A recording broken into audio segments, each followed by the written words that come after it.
O mais novo chapéu de palha que se juntará ao Luffy é ninguém menos que Loki, o gigante mais forte de Elbaf e também considerado uma escória pelos outros gigantes, que ficarão extremamente felizes com Luffy o levando embora de Elbaf. Mas então, se você quer saber sobre tudo isso e muito mais, então fica aqui comigo, que é isso que eu vou te mostrar agora.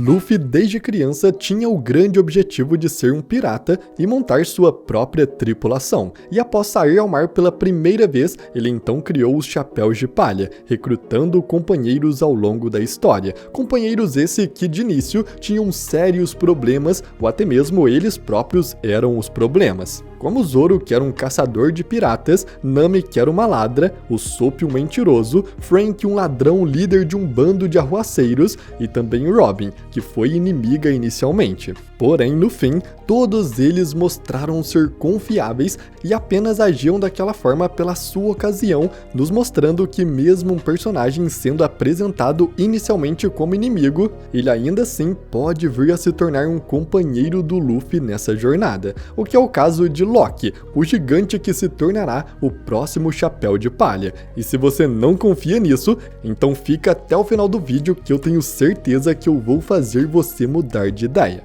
Então, começando, primeiro eu preciso te provar que até o final da história existirão 13 chapéus de palha ao todo. No início da história, ao sair ao mar pela primeira vez, Luffy disse que queria pelo menos 10 homens em seu bando. Uma frase que muitos usam para dizer que terá apenas mais um chapéu de palha no bando, já que atualmente Luffy tem 9 companheiros, mas a verdade é que isso não é bem assim. Primeiro que isso ainda era o início da história, o Oda tinha planos bem diferentes nesta época, ele planejava fazer a história durar apenas 5 anos, e ele ainda nem sabia que criaria os Chichibukais, e que o One Piece se estenderia tanto, então é normal que o número de chapéus de palha tenha mudado. Além disso, o Luffy também falou que queria pelo menos 10, o que não impede que seja mais do que isso, até porque foi apenas uma estimativa do Luffy ao sair ao mar pela primeira vez, ainda na empolgação de ter o seu bando pirata. Eu acredito que existirão 13 chapéus de palha por 2 motivos. O primeiro é pela grande referência que o One Piece tem com o cristianismo, como a árvore Adão e Eva, as frutas do diabo que podem ter sentido como fruto proibido, ou até mesmo quando vemos Yasui sendo crucificado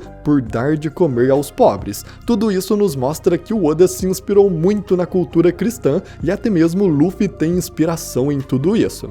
Como Deus do Sol Nika e aquele escolhido para trazer o amanhecer para o mundo, para fazer do mundo um lugar melhor, ele atua como Messias, como o próprio Jesus. Até porque, assim como Jesus, muitos em One Piece esperavam a volta de Nika, e até mesmo oravam para ele, assim como vemos com Rushu, que começou a orar pela volta de Nika na prisão. Ou até mesmo quando vemos Kuma, que carregava uma Bíblia com a figura do Deus do Sol na capa, nos dando ainda mais provas disso. Então Luffy, sendo o Messias do mundo de One Piece, um paralelo de Jesus, ele precisaria de 12 companheiros em paralelo aos 12 apóstolos. E esta é só uma conexão inicial, porque na verdade o Oda nos deu uma prova bem mais interessante, que serão 13 chapéus de palha. E esta prova é os 4 de cada mar. Ao todo, Luffy navegou por 3 mares até agora, começando com o East Blue, depois entrando na primeira metade da Grand Line, conhecida como Paraíso, e por fim, indo para a segunda metade da Grand Line, o Novo Mundo. E o curioso é que no primeiro mar, Luffy recrutou 4 companheiros, no segundo mar, ele também recrutou 4, e agora no Novo Mundo, até o momento, ele recrutou apenas um, o Jinbe. Mas como ele ainda está nesse mar, e seguindo a lógica, ele terá ainda mais 3 novos companheiros. E até mesmo a ordem em que cada chapéu de palha de cada mar entrou possui um grande padrão, o que nos permite especular sobre as características dos próximos membros do bando. Começando então pelo primeiro de cada mar, que é o Monstro Preso, onde cada um foi considerado um monstro e sua primeira aparição foi com ele preso em algum lugar. No East Blue, Luffy recrutou Zoro como seu primeiro companheiro, e ele estava amarrado na base do quartel-general de Morgan, Mão de Machado. Além disso, Kobe o descreve como um monstro. Na primeira metade da Grand Line, o primeiro é o Chopper, uma rena meio-humana considerada um monstro por todos, e que apareceu pela primeira vez preso ao trenó da Kureha. Já no Novo Mundo, o primeiro a se juntar a Luffy foi Jinbe, que também apareceu acorrentado em sua primeira aparição, estando preso em Impel Down, além de também ser considerado um monstro. E esse padrão também se repete para os próximos membros que entraram em seguida. O segundo membro de cada mar a entrar é a mulher especialista. No East Blue, o segundo membro foi a Nami, uma mulher especialista em navegação. Na primeira metade da Grand Line, o segundo a entrar foi a Robin, também uma mulher especialista em arqueologia e capaz de ler os poneglyphs. E por fim, no Novo Mundo, temos a principal candidata, sendo a Vivi. A Vivi já navegou com o chapéu de palha do arco da Montanha Reversa até Alabasta, sendo tratada como uma companheira chapéu de palha. Ela até mesmo foi oficialmente listada como parte da tripulação na época nos livros de dados oficiais de One Piece, com Luffy a convidando para ficar, mas Vivi preferiu ficar em Alabasta, com eles tendo sua despedida com um X no braço simbolizando uma promessa de retorno, algo que o Oda raramente deixa sem conclusão. E claro que agora que ela voltou e ainda mandou uma mensagem para o Chapéu de Palha no jornal com o X no braço do Luffy, isso nos mostra que terá um reencontro. Vivi atualmente foi revelada como um membro da família D, assim como Luffy, e ela não tem para onde voltar, já que Imu e o governo mundial estão atrás dela. Logo, ela não pode voltar para Alabasta e o local mais seguro seria com os Chapéus de Palha, onde ela finalmente voltaria como o 11º membro. Inclusive, a Vivi foi oficialmente declarada pelo Oda como membro 5,5 da tripulação do Chapéu de Palha, e agora com ela entrando pela segunda vez, esse número também dobraria, se tornando exatamente 11, sendo ela o 11º membro. A Vivi no bando também pode ser uma combatente junto com Karu, e sua profissão na equipe poderia ser de porta-voz. Como princesa, a Vivi tem carisma e eloquência. Ela seria a face pública do Chapéu de Palha, contrabalanceando a má fama de piratas com sua reputação nobre. Ela poderia desmentir a propaganda do governo mundial sobre o Luffy, até porque, apesar de vermos realmente como Luffy é, a imagem dele para o mundo construída pelo Morgans e pelo governo mundial é de um pirata cruel, capaz de pegar reféns para chantagear. E a Vivi seria a pessoa que mostraria a verdade, afinal, ela é uma princesa e respeitada pelo mundo, sendo a especialista política do Chapéu de Palha. Então todas as provas indicam que Vivi será a próxima Chapéu de Palha, mas quem seria o próximo membro após ela? Já agora, como terceiro membro de cada mar, temos os artesãos e criadores, odiados por todos em sua cidade natal. No East Blue tivemos o Usopp, que por grande parte do tempo foi o artesão do Chapéu de Palha. Ele quem reparava o navio e também ele sempre criava armas inteligentes, como por exemplo, foi ele quem criou a primeira versão do Clima Tat da Nami, além de todos em sua vila aparentemente o odiarem por ele sempre estar contando mentiras. Já na primeira metade da Grand Line, o Chapéu de Palha que se juntou ao bando foi o Frank, que se tornou o artesão oficial do Chapéu de Palha. Agora é ele quem cuida do navio, além de também ser um grande criador, sempre inventando armas novas e modificando seu corpo. E ele também era odiado em Water 7, com todos o odiando por suas ações e também odiando seu grupo de ladrões que ele chamava de Família Frank. E agora no Novo Mundo, Luffy ainda não recrutou o seu terceiro membro, porém seguindo o padrão, ele será um artesão e será odiado em seu reino, o que se encaixa perfeitamente com um gigante em específico, o Loki. A cultura dos gigantes tem uma referência forte na cultura nórdica dos vikings, ou seja, grande parte de seu povo possui habilidades de artesãos, podendo construir armas como espadas, machados, arco e flecha e vários outros. Além disso, o navio do Shanks tem detalhes nórdicos, o que significa que ele provavelmente foi construído em Elbaf, até porque Elbaf é um território do Ruivo, o que quer dizer que os gigantes possuem uma disposição para a arte artesã, podendo construir armas e navios, assim como Soap e Frank. E o gigante perfeito para se juntar ao Chapéu de Palha é Loki, o príncipe amaldiçoado.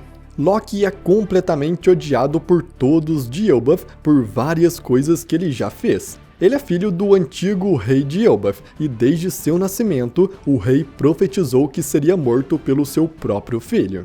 Após Loki nascer então, vários desastres começaram a acontecer, como um sinal de que o mal havia nascido. O corcel real morreu e um ano depois, a mãe de Loki e esposa do rei também. Além de desastres naturais começar a ser mais comum em Elbaf, Loki também, enquanto crescia, mostrou ser brutal e adorar o caos. Ele foi até o submundo de Elbaf, onde subjugou todas as feras de lá, até mesmo soltando algumas nos vilarejos. Loki também era um incendiário e adorava colocar fogo enquanto via os gigantes desesperados tentando apagar. Mas o seu maior crime, que realmente o fez ser odiado, aconteceu mais tarde, quando ele tirou a vida de seu pai e rei de Elbaf, o rei Harald. A justificativa dos gigantes foi que ele queria roubar uma fruta lendária de sua família e que realmente roubou. Por causa disso, Loki foi acorrentado e preso no submundo de Elbaf, com algemas de Kairosek para que ele não consiga escapar. Porém, a verdade é que essa história está muito mal contada. O Loki provavelmente não é mau e várias provas apontam para isso. A primeira sendo o próprio Luffy, que fica super à vontade com ele, até mesmo deitando em sua perna, o que não é a mesma coisa quando um vilão real aparece. Loki também conversa com uma pessoa no Dendemushi chamado Moça, e essa pessoa já confirmou que Loki não é tão mal quanto parece, apontando gentileza nele por trás de suas palavras duras. O próprio Loki fala para o Hairudin de forma indireta que não foi ele quem matou seu pai, perguntando a seu irmão se ele realmente acredita nessa história. Então não, apesar de Loki ser pintado como vilão, ele não é um. O verdadeiro vilão de Elbaf desde o princípio, como eu já disse e acredito, sempre foi a Madre Carmel. E se você quiser entender toda essa narrativa, eu vou deixar o vídeo da explicação completa aqui no card. Mas por causa disso, Loki é o candidato perfeito para o novo Chapéu de Palha, já que assim como Soap e Frank, ele provavelmente tem conhecimento de artesão por ser um gigante e também é odiado por todos em seu reino, como príncipe amaldiçoado, tanto que foi acorrentado por eles. Loki revelou no capítulo 1145 que tinha como seu ídolo Rox de Shebeck, e até mesmo implorou a Rox para levá-lo em seu bando, mas Rox recusou por ele ser apenas uma criança na época. Por causa disso, Loki sente até hoje, dizendo que nasceu na era errada, que se tivesse nascido antes, talvez teria se juntado ao Rox. Mas a verdade é que Loki nasceu na era certa. Ele diz ser o deus do sol, mas está com o verdadeiro Nika na sua frente. Loki nasceu na era do maior pirata de todos. E basta ele perceber isso para finalmente realizar seu sonho de fazer parte de uma grande tripulação pirata, se juntando ao Luffy. Loki e Luffy possuem um ponto em comum, assim como Luffy admira Shanks e queria entrar no seu bando, mas foi recusado. Loki admirava Rox quando criança e também foi recusado em sua tripulação. Luffy fez uma cicatriz em seu rosto para mostrar que era durão. Já Loki desafiou Rox para um duelo para provar ser forte e ganhou uma cicatriz com uma arma fincada em seu corpo. Então realmente, Loki pode se juntar ao Luffy. O único problema seria seu tamanho, já que ele não cabe no Sunny. Mas aqui existem duas opções para isso. A primeira é que o poder do Loki permite ele mudar sua forma física, o que na verdade faz muito sentido, levando em conta que o deus Loki da mitologia nórdica, de quem ele herdou o nome, possuía esta habilidade, principalmente em se transformar em animais. E como ainda não vimos o poder da fruta de Loki, isso é muito possível. Assim, ele apenas assumiria uma forma menor, podendo navegar com chapéus de palha. Já a segunda opção seria um aprimoramento no Sunny feito pelo Frank, para tornar o navio muito maior. E esta é uma teoria que eu já comentei ser muito possível também, e você pode ver todos os detalhes nesse vídeo que eu também estou deixando aqui no card. Assim, Loki se tornará o gigante do bando, até porque a tripulação do Chapéus de Palha é cheia de figuras bem excêntricas e raças diversas. Temos um esqueleto vivo, uma rena meio humana, um homem-peixe, um humano modificado geneticamente, um ciborgue e futuramente também um gigante ancestral. Loki cumpre todos os requisitos para ser um novo Chapéu de Palha, inclusive possuindo uma Akuma no Mi extremamente poderosa, que será uma grande ajuda para o bando. Então Loki não nasceu na era errada, ele nasceu no momento perfeito, e o mural de Elbaf nos prova exatamente isso, podendo estar nos mostrando Loki lutando ao lado de Nika na batalha contra Imu, o que nos prova que realmente ele será o novo companheiro Chapéu de Palha. E bom galera, com a revelação de que Loki admirava o Rox e queria entrar no seu bando, mas foi recusado, assim como Luffy admirava o Shanks e também foi recusado, é muito provável que ao longo do arco, o Loki passe a ver o Luffy de uma forma diferente, aceitando se juntar à sua tripulação e se tornando um novo Chapéu de Palha. Mas eu quero muito saber o que você acha sobre isso, e comenta aqui também qual você acha que é o poder do Loki, se ele realmente pode ficar menor com o poder da sua fruta. Mas então, eu agradeço muito por você ter assistido até aqui, e até a próxima!